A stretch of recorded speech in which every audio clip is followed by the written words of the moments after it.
Olá pessoal, como é que vocês estão? Espero que todos vocês estejam muito bem. Eu quero trazer hoje uma resposta a uma pergunta que me foi feita e eu quero dar uma explicação a respeito dessa pergunta, porque ela é uma pergunta bastante importante, uma pergunta que para os estudiosos, não é, que gostam de ler a palavra de Deus, às vezes gera uma grande confusão. Qual que é a pergunta? A pergunta é a respeito do voto de Jefité. Eu vou explicar no detalhe o que que é isso, mas já para dar uma introdução ao vídeo, para quem nunca ouviu falar desse voto de Jefité, a palavra do Senhor vai dizer no livro de Juízes, no capítulo 11, que Jefité ele foi escolhido entre os gileaditas para liderar o povo contra uma batalha contra os amonitas, que estavam vindo contra o povo hebreu. E Jefité, na verdade, antes de ir para a batalha, ele faz uma aliança, ele faz um voto a Deus, dizendo assim, que se ele vencesse a batalha contra os amonitas, a primeira pessoa que passasse na frente da porta da casa dele, ele iria sacrificar essa pessoa. Bom, a questão é que ele vence a batalha e quando ele volta para casa, a primeira pessoa que passa na porta da casa dele é a filha dele, né? Então vem a pergunta Jefité sacrificou a filha dele ou ele não sacrificou a filha dele? Como que fica essa questão? E eu quero trazer essa reflexão para vocês hoje, né? Então vamos dividir aqui a tela, em princípio, e nós vamos falar aqui hoje um pouco do voto de Jefté e um pouco a respeito de promessas, né? De votos, né? Se é pecado você quebrar um voto, se não é pecado quebrar um voto, tal. Então, vamos dividir aqui o seguinte, pessoal. Espero que você tenha tempo para ir até o final desse vídeo. Pode ser que ele demore um pouquinho, porque eu quero tentar ir em alguns detalhes e algumas reflexões sobre isso. Então, eu vou dividir em duas partes. Primeira parte, eu vou trazer uma resposta a respeito se é pecado ou não você quebrar uma aliança com Deus e como que Deus trabalha com isso, tá? Que seria a parte, talvez, dos 10 primeiros minutos do vídeo.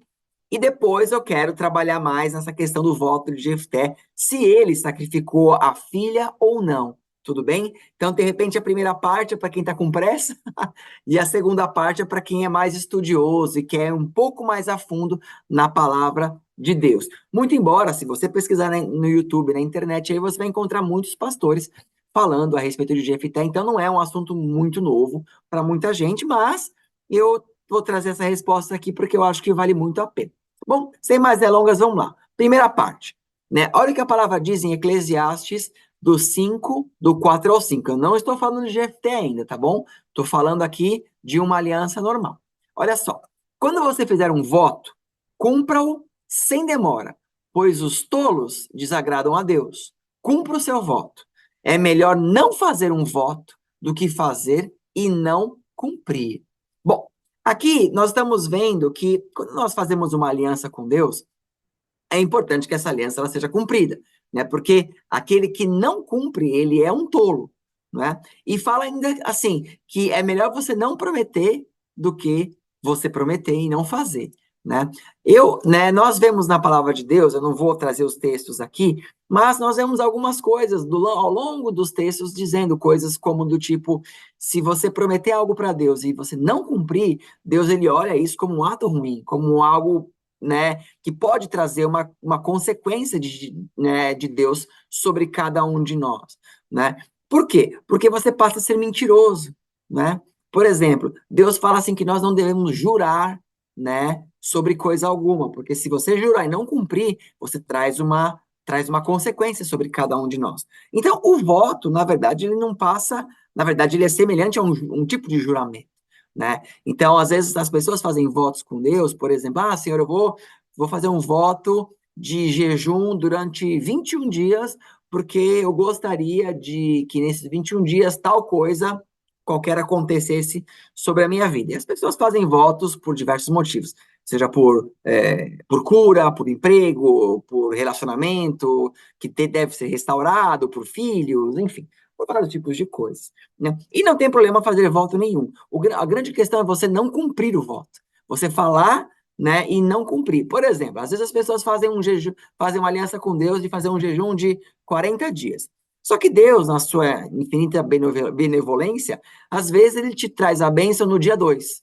Só que você fala, caramba, ainda eu tenho 38 dias de jejum. Ah, se Deus já me deu a bênção, eu não vou fazer mais um jejum, acho que tá tudo certo. Não, você tem que cumprir até o final, porque você fez um voto de que você faria isso. Então, espiritualmente, isso tem muito valor, tá certo?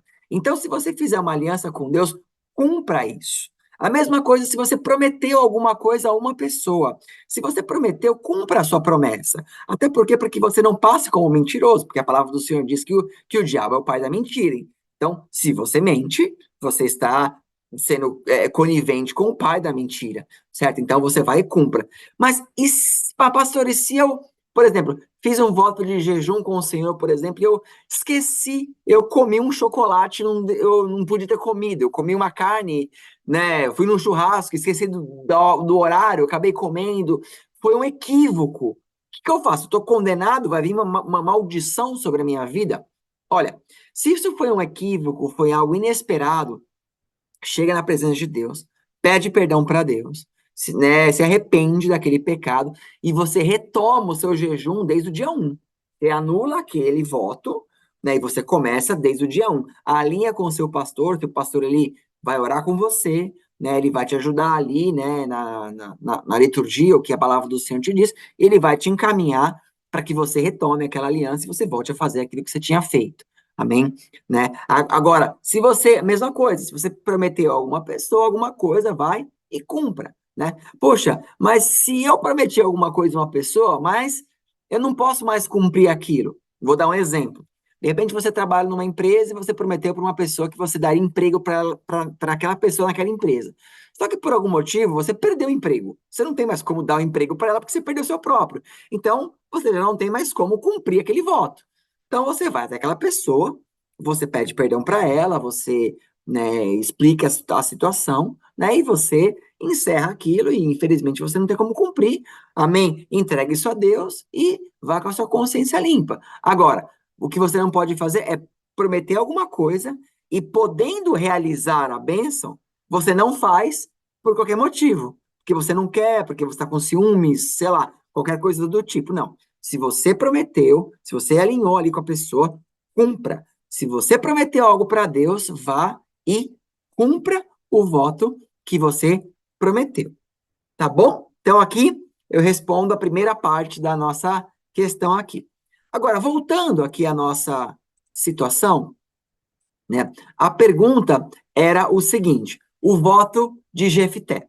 Então, como eu falei na introdução, Jefté ele fez um voto que não era muito de acordo com as práticas que Deus esperava de uma pessoa.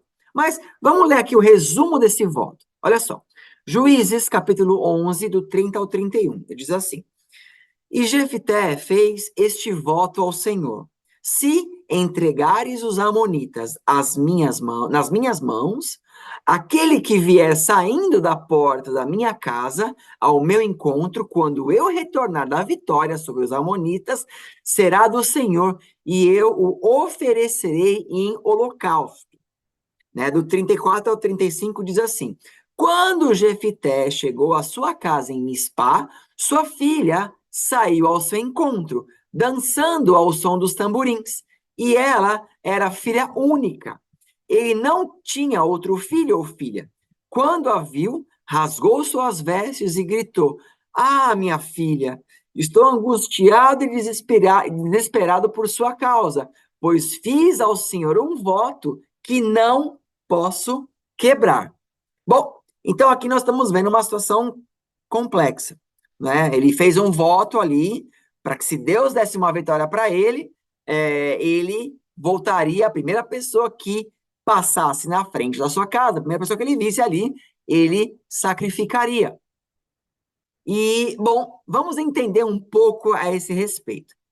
Vamos entender um pouco do contexto histórico, né? Eu vou deixar aqui minimizado rapidamente, caso você quiser dar uma pausa no vídeo, dar um print, tá? Mas eu não vou ler tudo isso aqui para não ficar cansativo, tá bom? Então eu vou parar aqui de dividir até ele vir para mim. Vamos falar um pouco do contexto histórico para você entender um pouco antes desse voto.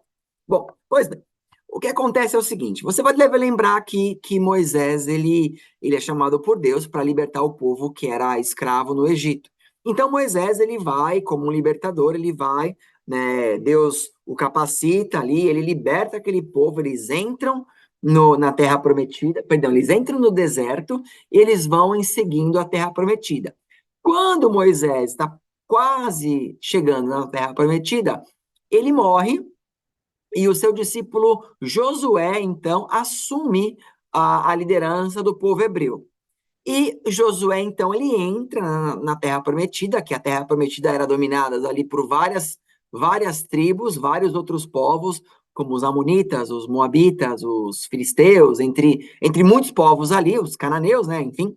Mas, e Josué, ele conquista, ele vai conquistando toda a Terra Prometida, exterminando quase todos os inimigos ali, com exceção a algumas cidades ou alguns povos que não foram eliminados, mas ele retoma aquela terra prometida, lembrando que a terra prometida uma vez já havia sido de Abraão, que passara para seu filho Isaac, que passara para Jacó, porém houve toda aquela fome no mundo antigo ali, né? José, que estava no Egito, ele traz a família dele que vai morar no Egito, eles passam ali por 400 anos, né, e tem tudo aquilo que acontece com o faraó depois e tudo mais, enfim.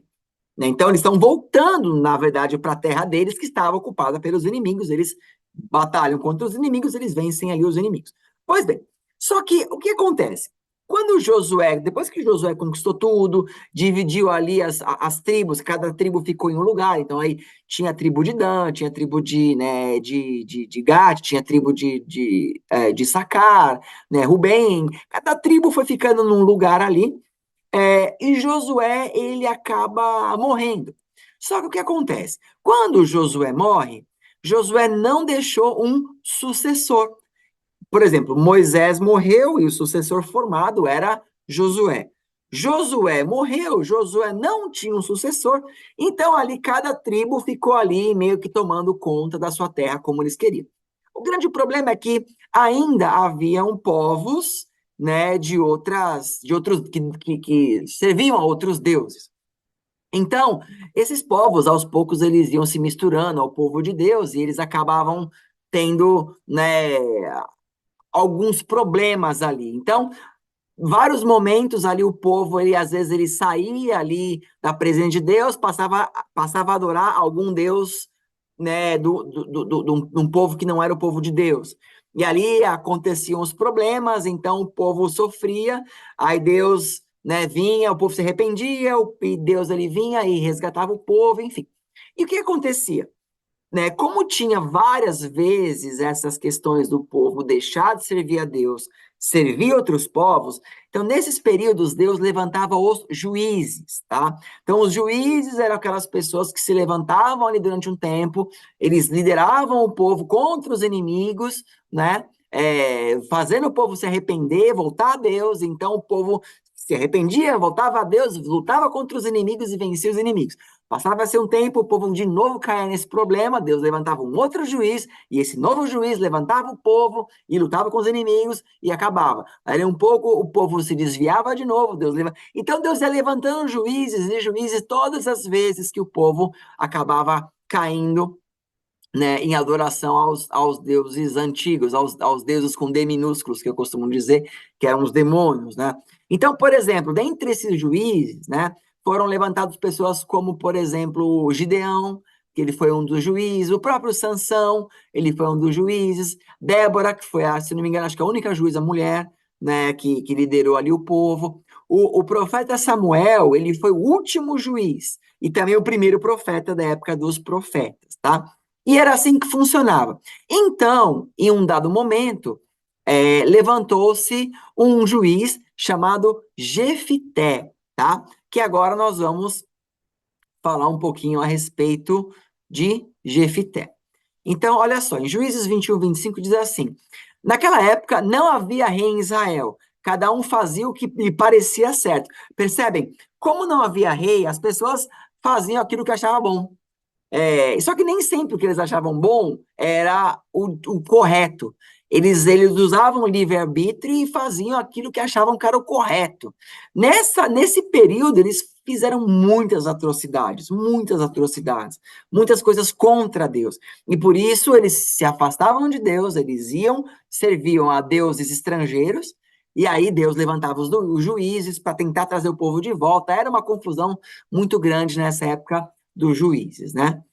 Agora, acho que até antes de falar de Jefité, deixa eu comentar algo curioso, né? Deixa eu ler aqui, ó, nesses ciclos, né, deles adorarem as deuses estranhos, né? Então, o povo começou a adorar os Balaíns, começou a adorar a Astarote, que são os deuses da Síria, né, de Edom e de Moabe. Também eles começaram a adorar os deuses dos filisteus, né? Isso está lá em Juízes 10 e 11. Então, nesse período, né, eles começaram a adorar, por exemplo, né, os deuses dos filisteus, que era Dagon, Astarote, Beuzebu, entre outros ali, né? E os amonitas, os deuses deles eram Moloque e Milcom, né? Então aqui tem só uma imagem, não é o meu foco nesse momento, mas aqui é uma imagem do deus amonita Moloque, né? E também conhecido como Milcom. Então o que eles faziam? Essa estátua aqui, gente, para vocês verem como era bizarro o que eles faziam lá. Essa estátua estava cheia de fogo dentro dela, o ventre dela era oco, com uma fornalha muito grande, então toda a estátua pegava fogo. Então essas pessoas pegavam os seus filhos recém-nascidos, colocavam nas mãos dessa estátua que estava pegando fogo, incendiada, ou dentro da barriga dela, e sacrificavam os seus filhos queimados, enquanto as pessoas aqui, ao som de tambores, eles tocavam alto, alto e cantavam para abafar os gritos da criança que chorava. Então era esse que era um dos deuses ali dos amonitas, né? Deuses que recebiam sacrifícios, apenas para vocês entenderem que tipo de deuses eram esses, tá bom? Então, né, neste momento, né, onde os filisteus e os amonitas vinham contra o povo hebreu, mais os amonitas nesse caso, né, o povo hebreu, eles precisavam de um libertador, de alguém que liderasse o exército, né, e que fosse um juiz entre eles, e esse então foi Jefité. Juízes 11:6 diz assim: E disseram a Jefté: Vem e ser o nosso chefe, para que combatamos contra os filhos de Amon. Juízes 11:6. Agora, quem era Jefté? Quem foi Jefté? Antes de eu continuar aqui, né? Então, olha só, Juízes 11, do 1 ao 3, vai falar o seguinte: Era então Jefté o gileadita, né? Ele veio de Gileade, né? Homem valoroso, porém filho de uma prostituta. Mas Gileade gerara a Jefté. Também a mulher de Gileade lhe deu filhos, e sendo os filhos dessa mulher já grandes, expulsaram a Jefté e lhe disseram: Não herdarás na casa do nosso pai, porque és filho de outra mulher. Então Jefté fugiu de diante dos seus irmãos e habitou na terra de Tobi. E homens levianos se juntaram a Jefté e saíram com ele. Então aqui, basicamente, começando a história de Jefté. Então, Jefté, ele veio num contexto, ele nasceu em um contexto onde todo o povo que circuncidava, que rodeava, perdão, todo o povo que rodeava ali o povo hebreu, eles eram povos pagãos, que tinham deuses pagãos, como, por exemplo, Moloque. Ele nasce nessa região, nesse contexto histórico, né? Agora, o pai dele era Gileade, que fundou uma cidade. Só que ele teve Jefté como uma prostituta. E quando ele cresceu, os irmãos dele não queriam ele. Expulsam ele e falam: vai embora, você é filho de uma prostituta, você não vai ter herança com o nosso pai. E ele fala que ele vai embora. E ele acaba se reunindo com outras pessoas que eram rejeitados também. Eram pessoas, a Bíblia chama de pessoas levianas, outras traduções chamam de pessoas vadias, né? Pessoas que não, que eram pessoas que não produziam nada, pessoas que eram errantes, né? Vagabundas pela região, não faziam nada, pessoas que tinham essa índole, né? E ele acaba virando o líder dessas pessoas, né? Aí nós continuamos aqui a história, né? Verso 4, olha só. Algum tempo depois que eles expulsaram, né, Jefté, algum tempo depois, quando os amonitas entraram em guerra contra Israel, os líderes de Gileade foram buscar Jefté em Tobi. Venha, disseram, seja nosso comandante para que possamos combater os amonitas. Então, nós vemos algumas coisas curiosas aqui nesse contexto histórico, né? Então, primeiro, ó, curioso que Jefté havia sido rejeitado, né, anteriormente pelos gileaditas, por ser um filho de uma prostituta. E é curioso que, ao invés de clamarem a Deus por um libertador, né, pedir para que Deus enviasse alguém, eles escolhem a Jefté, sem perguntar nada para Deus. Eles simplesmente, não, Jefté é um cara durão, vamos colocar ele como nosso líder. E eles vão até Jefté, né? Agora, Jefté, né, lembre, ele foi expulso de Gileade e ele é seguido por homens sem valor, né? Então aqui a gente fica com um sentimento meio dúbio, né? Então, por um lado, a gente pensa, caramba, ele foi rejeitado pelos irmãos, mas agora Deus está fazendo justiça, ele está sendo chamado de volta. Mas, por outro lado, nós também vemos que Jefité, ele, na verdade, ele acaba reunindo com eles pessoas duvidosas, né? Pessoas que a palavra chama de pessoas sem valor, né? Pessoas vadios aí, sem valor, pessoas que não eram nada, que não tinham valor nenhum.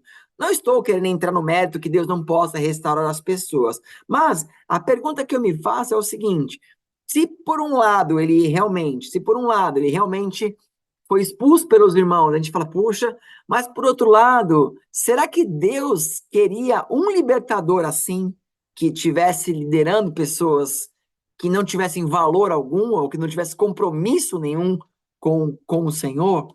Né? Então, a gente fica um pouco nessa decisão.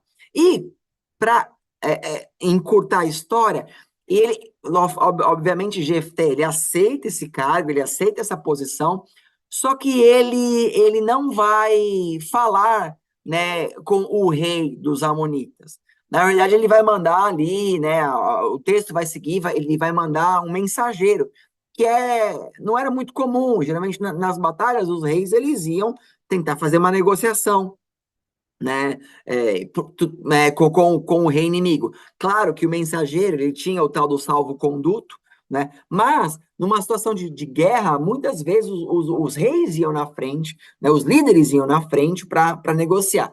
Nesse tempo, como nós lemos, né, na época de Juízes, não tinha reis, não tinha pessoas que lideravam, era o juiz. Só que, se Jefté foi nomeado como juiz, então ele deveria ir à frente. Só que ele manda uma pessoa negociar no lugar dele, né?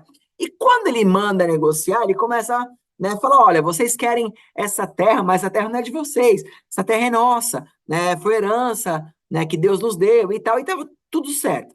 Só que conforme vai passando o tempo, né, dessas negociações, tem algo que me chama a atenção ali nas negociações, porque fala que né, nas suas mensagens ele fala para o mensageiro dizer assim: olha, o Deus de vocês, eu esqueci o nome agora, deixa eu voltar aqui para o meu texto que eu escrevi no texto, né? Quemos, isso, Quemos, esse é o nome do Deus. Então, ele fala assim: olha, né, que o Deus de vocês, Quemos, que ele, né, que ele cuide dessa situação com vocês, clamem esse Deus. Ele faz uma menção que é uma afronta, chamando o Deus dos amonitas de Quemos, e Quemos não era o Deus dos amonitas, né? Quemos era o Deus de Moabe. Mas, pastor, o que isso tem a ver com a história? Bom, o que tem a ver é mais ou menos assim: é como se alguém chegasse para você e dissesse assim: olha, se você tá querendo essa terra, vai lá pedir para o seu Deus Zé Pilintra, vai lá pedir para o seu Deus, né, Iemanjá, vai pedir lá para o seu Deus Thor, vai lá pedir para o seu Deus Beelzebub. você vai se sentir ofendido. Você fala, peraí, meu Deus não é esse. O meu Deus é o Criador dos céus e da terra. Então, ele fala, ele manipula uma situação porque ele queria realmente essa guerra. Ele queria mostrar que ele era um guerreiro, né? Então, obviamente, quando ele faz isso, a guerra, ela vai começar. Só que aí diz algo também curioso, que na hora que a guerra ela vai começar, né? Aí no verso 29 diz assim: então o espírito do Senhor se apossou de Jefité. Este atravessou Gileade e Manassés, passou por Mispá de Gileade e daí avançou contra os amonitas. Então, aqui é o seguinte, fala que o espírito do Senhor se apossou dele. Bom, deixa eu explicar rapidamente como que funcionava a questão do Espírito Santo naquele momento. Naquele momento, o Espírito Santo ele tomava posse, né, para algumas tarefas específicas para aquele momento, né? Então, por exemplo, hoje, como que o Espírito Santo ele age? Hoje, o Espírito Santo, depois que Jesus Cristo morreu na cruz, ali o véu foi rasgado, tudo mais, o Espírito Santo ele habita em nós. Então, ele faz morada em nós, ele fala conosco, ele interage conosco. Se nós nos mantivermos na presença do Senhor, né, o Espírito ele habita em nós e fala conosco constantemente, nos direcionando, nos alertando, nos protegendo, enfim. Naquela época não era dessa maneira. O Espírito Santo ele vinha apenas para uma tarefa específica. E aqui no verso 29, na hora que a guerra vai começar, né? E então Deus ele dá uma unção ali específica para Jefté ir para essa batalha. Amém? Só que no versículo 30, nem sei se eu coloquei na sequência aqui, isso, ó. Só que no versículo 30 em diante, é quando ele vai fazer o tal do voto. Percebam, o Espírito do Senhor veio sobre ele antes dele fazer o voto. Vamos ler aqui o voto e a sequência aqui do voto. A partir do verso 30. Deixa eu minimizar aqui para ficar mais simples. E Jefté, após receber o Espírito, né, o Espírito se apoderar ali, e Jefté fez este voto ao Senhor: se entregares os amonitas nas minhas mãos, aquele que vier saindo da porta da minha casa ao meu encontro, quando eu retornar da vitória sobre os amonitas, será do Senhor, e eu o oferecerei em holocausto. Então Jefté foi combater os amonitas, e o Senhor os entregou a suas mãos. Ele conquistou 20 cidades, desde Aroer até as vizinhanças de Minite, chegando a Abel-Queramim. Perdão. Assim, os amonitas foram subjugados pelos israelitas. Quando Jefté chegou à sua casa em Mispá, sua filha saiu ao seu encontro, dançando ao som de tamborins. Ela era filha única. Ele não tinha outro filho ou filha. Quando a viu, rasgou suas vestes e gritou: ah, minha filha, estou angustiado e desesperado por sua causa, pois fiz ao Senhor um voto que não posso quebrar. Meu pai, respondeu ela, sua palavra foi dada ao Senhor. Faça comigo o que prometeu, agora que o Senhor o vingou dos seus inimigos, os amonitas. E prosseguiu: mas conceda-me 2 meses para vagar pelas colinas e chorar com as minhas amigas, porque jamais me casarei. Vá, disse ele, e deixou que ela fosse por 2 meses. Ela e suas amigas foram para as colinas e choraram, porque ela jamais se casaria. Passados os 2 meses, ela voltou ao seu pai, e ele fez com ela o que tinha prometido no voto. Assim, ela nunca deixou de ser virgem. Daí vem o costume em Israel de saírem as moças durante 4 dias, todos os anos, para celebrar a memória da filha de Jefté, o Gileadita. Bom, então aqui você entende o voto, né? E aqui nós temos bastante coisas para trabalhar conosco. Desde já, eu vou dizer assim que a minha opinião e a opinião da grande maioria esmagadora dos comentaristas é que sim, Jefité ele sacrificou de verdade a filha dele, né, cessando ela assim da sua própria vida, tá? Agora, vamos entender algumas coisas aqui. Olha só, aqui, pessoal, deixa eu até aumentar aqui, depois eu tiro. Aqui né, esse verso, esse Juízes 11:31, eu peguei todas as, não todas, mas bastante traduções, né, referente a esse momento, para ver se a grande maioria das traduções ela fala exatamente o que nós lemos na NVI ou não. Mas na NVI que nós lemos diz assim: aquele que sair da porta da minha casa, aquele, amém? Então, da conjuntura de ser uma pessoa. Na Almeida Revista e Atualizada, diz: quem primeiro sair da minha casa? Na nova versão transformadora, darei ao Senhor o que sair primeiro, né? Então, o que dá a intenção, talvez poderia ser um animal, né? Quem primeiro sai da minha porta? Uma pessoa. Eu queimarei em sacrifício aquele que sair primeiro. Aqui foi a nova Almeida atualizada e aqui é a nova tradução na linguagem de hoje, né? Eu queimarei em sacrifício aquele que sair primeiro, né? E na Almeida Revista e Corrigida, aquilo que sai. Então nós vemos que a grande maioria das traduções, ela está mostrando, ela dá realmente a intenção que é uma pessoa. Tirando duas traduções que coloca, que tenta amenizar com um versículo neutro, mas a grande maioria mostra e direciona que é uma pessoa. Então, até pus alguns comentários, ó.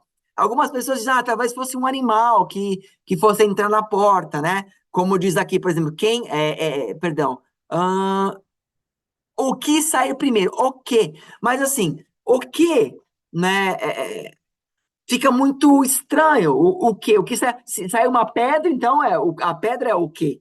Né? Se sai, mas então é improvável que animais entrassem pela porta de uma cidade. Do nada, um animal, né? Se ele tivesse, se de fato, né, tivesse na mente dele que fosse um animal, ele tinha que ter usado um outro pronome, ele tinha que ter usado uma outra maneira. E mesmo no hebraico, eu não trouxe aqui neste momento, mas a conjuntura, né, mostra, né, que eles acreditam, que realmente parece que mostra, né, que é uma pessoa, que ele estava se referindo a uma pessoa. E outra, um holocausto, realmente é um sacrifício. Tá? Então, é muito improvável que fosse um animal. A maior probabilidade é que fosse uma pessoa. Mas pastor, ele não era um servo de Deus? Ele era um servo de Deus. Aparentemente, ele servia a Deus. Só que, lembra que eu falei que ele nasce numa situação onde muitos povos, eles adoravam outros deuses? Mesmo em outros textos hebreus, os próprios judeus, muitos deles haviam sacrificado filhos já a Moloque, né? Em tempos de guerra, eles sacrificavam seus filhos porque não tinham o que comer. Então, eles sacrificavam, na teoria, achando que aquilo era bom, que ia poupar os filhos. Muitos comiam a carne do seu próprio filho, fazendo um tipo de canibalismo. É uma coisa bizarra, eu sei que é o que eu estou dizendo, mas ele vem dessa cultura que, de repente, para Jefté, naquele momento, ele entendia que Deus talvez receberia isso de muito agrado, né? Agora, outro ponto, né? Vamos voltar aqui no texto. Fala que a filha dele, ela pede para, né? Que na verdade ela pede 2 meses para o pai, aqui no verso 37, 2 meses para o pai para ir chorar na colina, porque jamais me casarei, né? Então, assim, por que que ela não, ela tinha que chorar 2 meses antes de cumprir o voto? E por que que eu estou falando isso, pessoal? Olha aqui.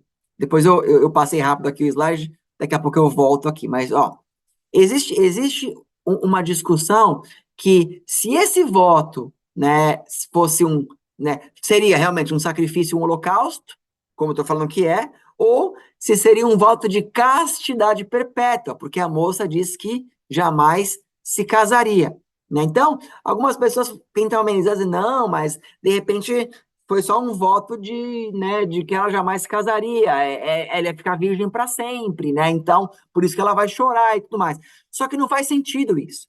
Sabe por que não faz sentido? Porque se era um voto de abstinência sexual, que ela fosse ficar virgem, né? Por que que ela vai chorar antes? Por que que, né, não fez o voto ali na hora, ela vai chorar sobre isso, chora depois?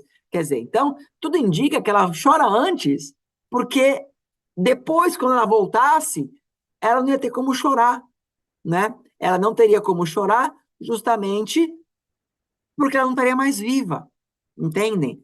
Né? Então, é uma coisa muito complexa, tá? Agora, olha só. Então, Jefté, na verdade, ele faz um voto que era ante Deus e coloca a culpa na filha dele, né? A filha dele vem receber ele como era costume, né? As pessoas vinham das guerras, então, quando chegava, as pessoas vinham dançando, cantando, né? E a filha dele veio dançando e cantando tamborins, como nós lemos. E ele põe, não, minha filha, a culpa é sua, tá vendo? Agora eu vou ter que sacrificar porque você entrou na minha frente, né? Agora, olha que curioso, pessoal. A lei mosaica, ela tinha uma cláusula para coisas assim. Então, por exemplo, quando alguém fazia um voto de algo que era bizarro, que foi um voto que ele não devia ter feito, existia uma cláusula que você podia quebrar o voto. Olha o que diz aqui, pessoal, em Levítico 5, do 4 ao 6. A palavra do Senhor diz assim: se alguém impensadamente jurar fazer algo bom ou mal, em qualquer assunto que alguém possa jurar descuidadamente, ainda que não tenha consciência disso, quando souber, será culpado. Verso 5: quando alguém for culpado de qualquer dessas coisas, confessará em que pecou e, pelo pecado que cometeu, trará ao Senhor uma ovelha ou uma cabra do rebanho como oferta de reparação, e em favor dele, o sacerdote fará propiciação pelo pecado. Compreende? Então, ele poderia, Jefté, ter pegado um cabrito, na verdade, uma ovelha aqui, e ter levado, né, essa ovelha para o sacerdote. O sacerdote sacrificaria, então ele remediaria isso. Quer dizer, pessoal, ele não precisava ter cumprido o holocausto na filha dele. Ele cumpriu porque ele quis. Ele sabia que havia o voto, ele poderia quebrar esse voto, mas ele quebrou porque ele quis.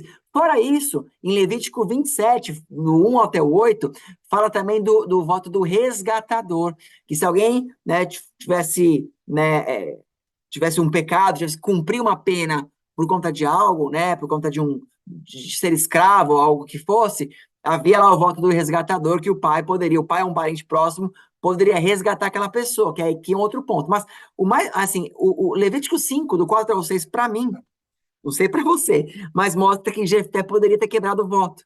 Mas mesmo assim ele faz e ele acaba cumprindo esse voto, né? Agora, esse voto era assim, ele fez para Deus, mas Deus recebeu isso? Eu acho que não. Olha o que diz em Deuteronômio do 12 ao 31. Não adorem ao Senhor, ao seu Deus, como fazem estas nações.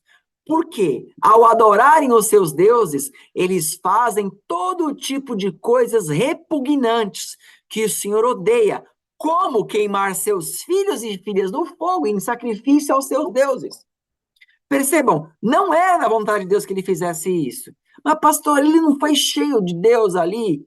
Ele foi, para que ele ia batalhar, e Deus concordou que ele fosse para a batalha. Só que ele estar cheio de Deus não significa que ele não poderia errar, né? Então, no verso 29, ele foi cheio do Espírito. No verso 30, ele faz o voto. E aí, no verso 34 e adiante, ele cumpre o voto. Ele cumpre o voto. Então, aqui, Jefté é condenado pelo Antigo Testamento. Mesmo que Jefté fez coisas grandes, como libertar o povo, não retira o que ele fez de ruim aqui. Você vê que no caso de Abraão e Isaac, por exemplo, né, Deus pede para Abraão, vai e sacrifica Isaac. Só que isso foi imposto por Deus. Deus falou para ele fazer. E quando ele vai fazer, Deus fala, para. Por quê? Porque Deus não quer sacrifícios humanos. Só que no caso de Jefté, Deus não falou para ele fazer isso. Ele falou da boca dele que ia fazer, prometeu, fez o voto, podendo quebrar o voto, não quebrou o voto, e ele acaba fazendo isso de toda maneira.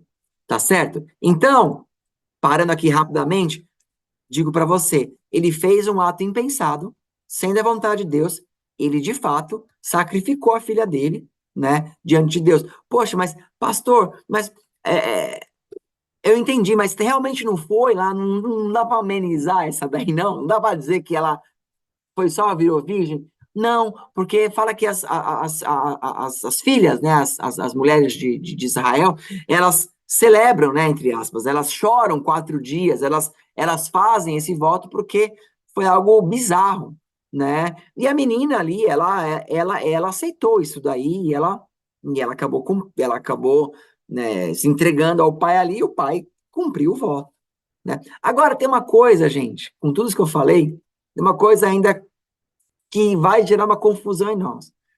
Olha o que diz na palavra do Senhor aqui em Hebreus 11:32, falando dos heróis da fé. Diz assim: o que mais direi? Não tenho tempo para falar de Gideão, Baraque, Sansão, Jefité, Davi, Samuel e os profetas.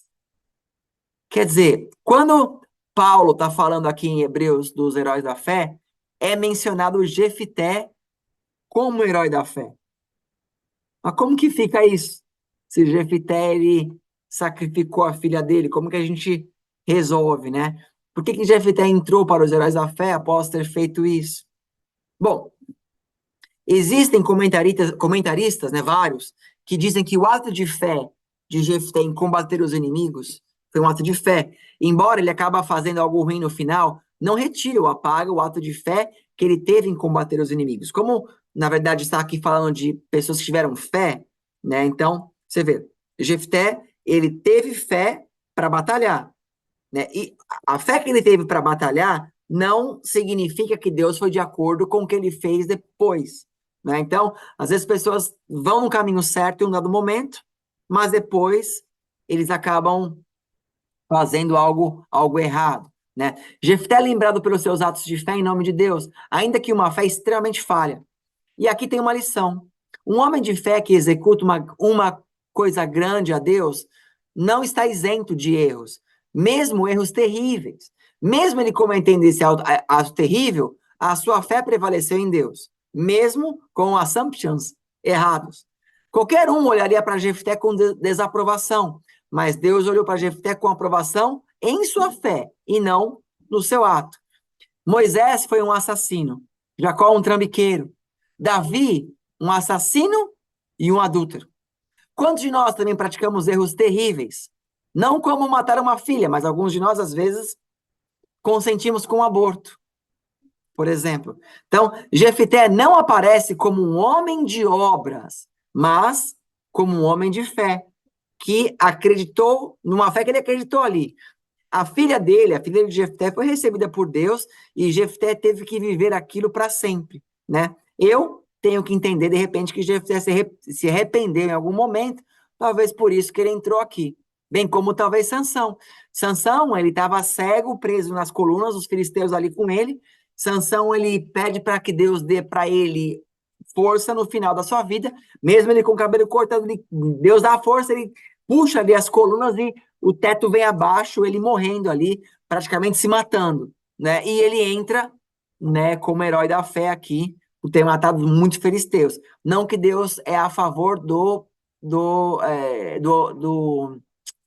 de você tirar a sua própria vida, né? Mas Sansão, ele foi aprovado ali porque, na verdade, ele fez uma atitude de fé. A questão não era tanto o caráter em si dos homens de fé, mas pessoas que tiveram um ato de fé.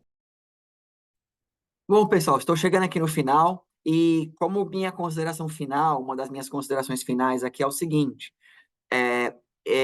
nós vimos que essa atitude de Jefté é algo extremamente bizarro, amém? Algo que Deus não se agrada, nós vimos nos textos ali de Deuteronômio, que não é uma coisa que Deus se agrada, não é uma coisa que foi do coração de Deus, não foi algo que Deus pediu para ele fazer, ele, talvez influenciado ali por sua parcial cegueira espiritual, se deixou ser levado por algo que ele poderia ter remediado e poderia não ter feito. Mas mesmo assim, ele decidiu seguir a cabo aquilo que ele disse para Deus que ele faria, como se Deus tivesse pedido algo para ele, como se Deus estivesse querendo isso. Quero deixar muito bem claro que Deus não é a favor desse tipo de sacrifício. Deus não é a favor daquilo que ele fez ali, né? Com certeza não foi a vontade de Deus, e Deus, ele com certeza abomina esse tipo de coisa. Agora, contudo, por que que foi importante eu trazer isso para vocês? Por conta de algumas coisas. Primeiramente, é, nós, cristãos verdadeiros, né? Nós não somos iguais a alguns cristãos, às vezes, que fogem de debater alguns assuntos que parece que é controverso. Por exemplo, com todo respeito e amor aos nossos irmãos católicos, eles às vezes não debatem com profundidade a questão de ídolos, né? Que Deus, ele não quer que faça imagens de escultura. Eu não quero entrar na polêmica desse fato aqui, mas às vezes, para não trazer algo que pode soar contra aquilo que eles pregam, então eles preferem por não trazer. Esse tipo de assunto é um assunto que, se você parar para pensar, é um assunto complexo, até mesmo para os novos cristãos ou para alguns cristãos que já têm um certo tipo de caminhada ao ler uma história dessa bizarra nas escrituras. Mas, contudo, isso nos mostra alguns pontos. Primeiro, como que a escritura não foi adulterada? Algumas pessoas dizem, a escritura foi adulterada. Vamos pensar um pouquinho. Se a escritura tivesse sido adulterada, talvez a pessoa que adulterou não a adulteraria para melhorar algum contexto histórico, para retirar alguma coisa que de repente não fosse bom a imagem, mas não, você vê que a história se mantém ali, né? Então nós estamos falando de uma história que aconteceu ali. Independente se a sua opinião de repente for diferente da minha na questão do Holocausto, né? Mas se você for ver, a palavra Holocausto significa sacrifício, né? Mas mesmo que for diferente, é uma história que está ali, né? Então, esse é um ponto. O segundo ponto é qual é a lição que isso traz para mim e para você num final de contas? Bom, no final de contas, como nós lemos ali, o apóstolo Paulo vai trazer algo referente a ato de fé. Paulo não está julgando o caráter de Jefité na questão que ele levou a filha dele a um sacrifício, mas ele traz ao ponto de alguém que, contra um inimigo muito grande, que eram os amonitas, ele teve uma fé para batalhar contra esse inimigo, né? Paulo não está julgando o caráter, como eu disse, no texto de Hebreus, ele não julga o caráter das pessoas, ele vai julgando o ato de fé, né? Mesmo que as pessoas tiveram erros, tudo bem? Agora, contudo, uma pessoa, por mais bizarro e grotesco um erro que ela teve, ela pode sim se arrepender. O próprio Paulo, por exemplo, você vai lembrar que Paulo, ele era um assassino, ele matou cristãos, não foi isso? Ele consentiu, por exemplo, com a morte de Estevão, e mesmo assim, no final, ele foi um homem usado por Deus. As obras que ele fez, né, redimiu, entre aspas, fez esquecer o que ele fez antes? De maneira nenhuma. O próprio Paulo, em vários momentos, ele fala assim: de todos os apóstolos, eu sou o menor. Por quê? Porque eu consenti com a morte de cristãos. Por mais que ele fez obras grandes, aquilo sondava o coração dele, né? Eu não estou aqui querendo diminuir o erro de Jefté, que foi muito grotesco, muito bizarro, e como eu disse, não é algo que agrada a Deus de maneira nenhuma. Contudo, o que eu estou querendo dizer é que ele, naquele momento daquela batalha, teve um ato de fé que foi descrito na Bíblia como um ato de fé, e não justificando o erro que ele teve. Assim como eu comentei, talvez em algum momento antes, se eu não comentei, comento agora. Às vezes, algum de nós que estamos aqui, né, pensando, meu Deus, que bizarro o que ele fez, mas talvez aí você fizemos coisas muito bizarras. Talvez alguns dos que nos assistem agora consentiram em aborto. Alguns de nós aqui consentiram em divórcios, consentiram em traições, consentiram em muitas coisas que talvez você já se redimiu e se arrependeu, mas você fez isso, não é? Então, o ponto é, às vezes nós temos que olhar um pouco, né? Por mais bizarro de algumas atitudes que algumas pessoas fizeram, mas será que Deus não consertou a vida deles depois? Será que Deus não pode consertar a vida de cada um deles depois, né? Então, é isso que eu quero deixar aqui para vocês, né, como uma reflexão dessa história. Nós, cristãos verdadeiros, nós não estamos aqui para tentar minimizar o que a história bíblica diz, mas estamos tentando explicar o que ela diz, né? Por mais doloroso que isso seja, tá bom? Tá bom, pessoal? Eu fico aqui, essa é a minha resposta à pergunta, né? Ficou um texto grande, ficou algo grande de estudo, mas espero que tenha acrescentado um pouco aí ao seu conhecimento, tá bom? Deus abençoe cada um de vocês Fiquem na paz do Senhor e até o próximo vídeo aí. Aleluia.